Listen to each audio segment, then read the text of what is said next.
नमस्कार प्रेक्षक. C news Pune वृत्तदर्शनमध्ये आपले स्वागत. राजीव साबळे हे दैनिक सकाळमधलं एक अतिशय बातमीदारीतलं उच्च नाव. त्यांनी त्यांच्या जीवनामध्ये ज्या बातम्यांची कात्रणं त्यांच्याकडे होती, त्यांचा संग्रह होता आणि ज्या बातम्यांच्या वरून त्यांना ओळख मिळाली, अशा बातम्यांचा एक कथेच्या रूपानं त्यांनी एक पुस्तक प्रकाशन केले आणि त्याचं प्रकाशन डॉक्टर रघुनाथ माशेलकर आणि सकाळचे श्री प्रताप पवार यांच्या हस्ते काल रानडे इन्स्टिट्यूट येथे करण्यात आलं. त्यावेळेला डॉक्टर सतीश देसाई, कृष्णकुमार गोयल आदी मान्यवर उपस्थित होते.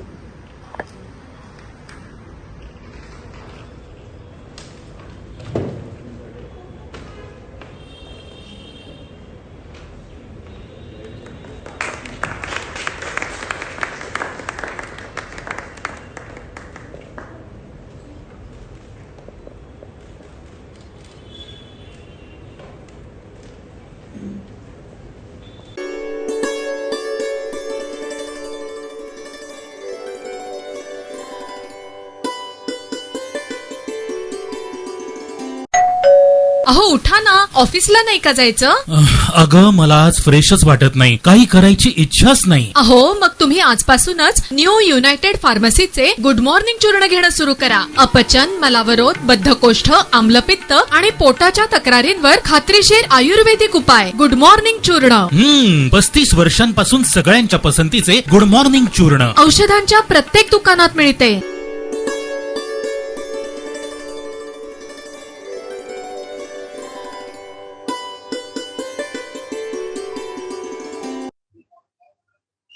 पुण्यातून संत ज्ञानेश्वर महाराज आणि तुकाराम महाराज यांची पालखी आज पुण्यातून रवाना झाली. तुकाराम महाराजांची पालखी ही सोलापूर रस्त्याने पंढरपूरकडे जाते आणि ज्ञानेश्वर माऊलींची पालखी ही घाटातून सासवड जेजुरी मार्गे जाते. आज दोन्ही पालख्या पुण्यातून रवाना झाल्या, पण या पालख्यांचा पुण्यात मुक्काम असताना पुण्यातील मानाचा चौथा गणपती तुळशीबाग मंडळानं या वारकऱ्यांना मेट्रोची सफर घडवली आणि त्या मेट्रोच्या सफरमध्ये वारकऱ्यांबरोबर सहभागी झाले होते मंडळाचे कार्यकर्ते आणि औशाचे मठाधीश गुरुबाबा औसेकर आवर्जून त्या कार्यक्रमाला उपस्थित होते. तेव्हा आपण जाऊयात पुणे मेट्रोच्या सहकार्याने वारकऱ्यांची झालेली ही सफर. पेट्रोलमध्ये छान आनंदात वाटायला लागला. माझं गाव परभणी जिल्हा सेलू तालुका आणि चिकलठाणा माझं गाव आहे. परभणी जिल्ह्यामध्ये माझं नाव गंगाराव भगवंतराव जाधव, चिकलठाणा. दिंडी नंबर 111 मध्ये चलतो. रथाच्या पाठीमागे 100 सोन्नेकर, दत्ता महाराज सोन्नेकर. नाही ही पहिलीच बारी माझी. नाही पहिली बारी माझी येण्याची. नाही आम्ही एसटी करतो. आता खूप आनंद वाटला तुमच्या याच्यात चालले. पुन्हा परत आता हमेशा येणार आहे. जोपर्यंत पाचन तोपर्यंत येणार. माऊली जोपर्यंत बोल तोपर्यंत आम्ही नक्कीच येणार. दुसरं काम हेच करायचं आम्हाला. येऊन माझं दुसरं घरी काय काम लागत हेच येऊन आपलं हेच बरं वाटायला. आता बसपेक्षा मेट्रोचा प्रवास कसा वाटतो? बसपेक्षा आनंदात वाटायला. हवेने येणं मस्त छान वाटायला. एसी आदळत नाही म्हणा, काहीच नाही. बैलगाडीवाणी. ठीक आहे.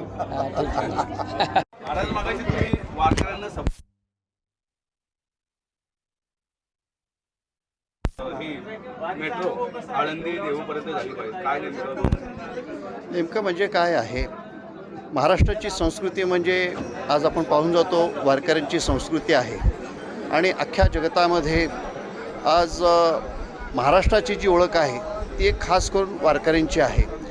आणि अख्ख्या महाराष्ट्रातून आळंदी देहूला सर्वजण वारकरी येतात आणि माऊलींच्या तुकोबारांच्या चरणी नतमस्तक होऊन जातात. पण आजकालच्या काळात आपण पाहिलो तर आज प्रवास करणं किती अवघड झालेलं आहे आणि त्यातल्या त्यात जे वयस्कर आहेत, वृद्ध आहेत, आज असेही सुद्धा तुम्हाला भरपूर वारकरी दिसतात. आज त्यांना काहीतरी चांगली सोय आपण द्यायलाच पाहिजे आणि त्या माध्यमातून ज्या फ्रिक्वेन्सीज जर वाढल्या, मग त्या एसट्याच्या असतील, गाड्यांच्या असतील, आणि पण त्यातल्या त्यात सर्वात चांगला एक प्रवास जर कोणता असेल तर तो रेल्वेचा आहे, मेट्रोचा आहे. आणि ही मेट्रो तिथपर्यंत जावी हीच आमची मनोमन कामना आहे. मी या ना अध्यक्ष. काय नेमकं आयोजन केलंय तुम्ही आणि काय त्याच्या भावना आहेत त्याच्या? आपण आता बघत असाल विकसित भारताचे जे वारकरी आज मेट्रो बसनं प्रवास करतायत हे चित्र आपण इथं पाहतोय. सगळ्यांना माहिती की वारकरी संप्रदाय हा ग्रामीण भागातनं येत असतो आणि त्या ग्रामीण भागातील लोकांना आपल्या विकसित भारताची ओळख व्हावी या उद्देशानं आणि वारीची सेवा करावी या भावनेतून तुळशीबाग मंडळाने मेट्रोची सफारी वारीतील वारकऱ्यांना इथं घडवलेली आहे आणि ती सफारी आपण इथं अनुभवतोय. आपण सिव्हिल मेट्रोपासनं निघाले, त्यामध्ये अंडरग्राऊंड पण मेट्रोचा अनुभव मिळाला आणि इलिव्हेटेड मेट्रोचा पण अनुभव आता मिळतोय आणि सिव्हिल कोर्ट ते पिंपरी असा प्रवास परत आपण परतीचा प्रवास करणार आहे. आणि मला असं सांगायला वाटतं की आपली सार्वजनिक वाहतूक व्यवस्था सक्षम होत चालली आहे, कारण वारकरी कायम पर्यावरण असेल, देशाच्या हितासाठी असेल असे संदेश वारीमध्ये देत असतात. आळंदी देऊपासून हे वारकरी पायी पंढरपूरला जात असतात आणि त्यांच्यातनं आपल्याला अनेक प्रकारची ऊर्जा मिळत असते. तीच ऊर्जा पुणेकरांना मिळावी जेणेकरून आपली सार्वजनिक वाहतूक व्यवस्था त्यांनी जास्तीत जास्त वापरावी, कारण पुण्यामध्ये मेट्रोचं जाळं विस्तारत आहे आणि पुणेकरांना मेट्रोची सवय व्हावी आणि त्याचा अवेअरनेस व्हावा या हेतूने तुळशीबाग मंडळाने दुहेरी हेतू आता वारकऱ्यांची पण सेवा घडली आणि पुणेकरांना एक संदेश द्यावा की सार्वजनिक वाहतूक व्यवस्थेचा वापर करावा या हेतूने मंडळाने ही मेट्रोची सफारी वारकऱ्यांना घडवलेली आहे. आणि अतिशय आनंद होतोय की या विकसित भारतामध्ये आपले वारकरीसुद्धा आमच्याबरोबर आहेत, कारण शहरीकरणामध्ये असं म्हटलं जातं की शहर डेव्हलप होत चाललं आहे पण ग्रामीण भागाचा विकास कमी होतोय. परंतु मला असं वाटतं येणाऱ्या पुढच्या काळामध्ये ग्रामीण भाग पण तेवढा विकसित होईल. मोबाईलमुळं नेटवर्किंगमुळं एकमेकांना आता डेव्हलपमेंटच्या सगळ्या गोष्टी कळू लागल्या आहेत. फक्त त्याचा अनुभव किंवा त्याचा वापर करायची संधी या निमित्ताने वारकऱ्यांना मिळेल आणि यातनं एक चांगला मेसेज जाईल की सार्वजनिक वाहतूक व्यवस्था देशातील, पुण्यातील, महाराष्ट्रातील नागरिकांनी वापरावी. हाच मूळ हेतू आमचा या वारीतनं आम्ही सांगतो.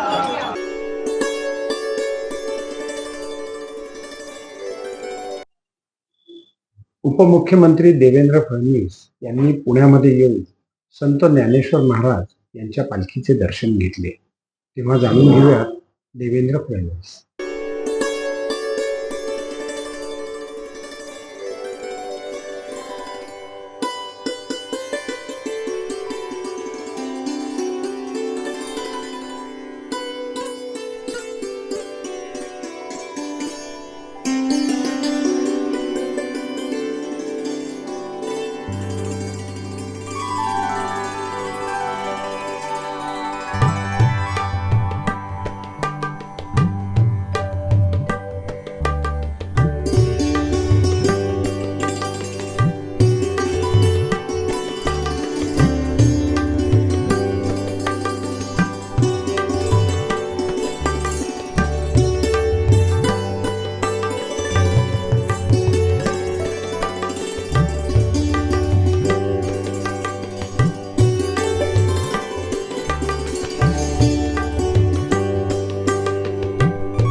माणसाच्या अंगी जर कौशल्य असेल तर तो त्याचा आर्थिक, सामाजिक, राजकीय आणि देशाचाही विकास करू शकतो.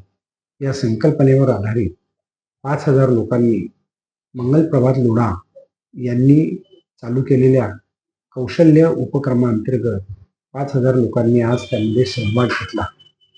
वारीचं आणि दिंडीचं औचित्य साधत विकासाची दिंडी या सदराखाली त्यांनी हा कार्यक्रम केला. जाणून घेऊयात मंगल प्रभात लोढा. जय राम कृष्ण हरी, जय राम कृष्ण हरी. महाराष्ट्र सरकारतर्फे पूर्ण महाराष्ट्राचे 5,000 पेक्षा जास्त कौशल्य विकास विद्यार्थी स्टार्टअप सर्व एकत्र होऊन आषाढी एकादशीची वारीमध्ये अतिशय उत्साहाने सामील झालेले आहे. आमच्या असा मनामध्ये होता की जे महाराष्ट्र सरकार नवीन सरकारने कौशल्य विकास मध्ये जे काही उपक्रम सुरू केले ते वारकरी याचे मार्फत पूर्ण महाराष्ट्रामध्ये जावा. जय जय राम कृष्ण हरी.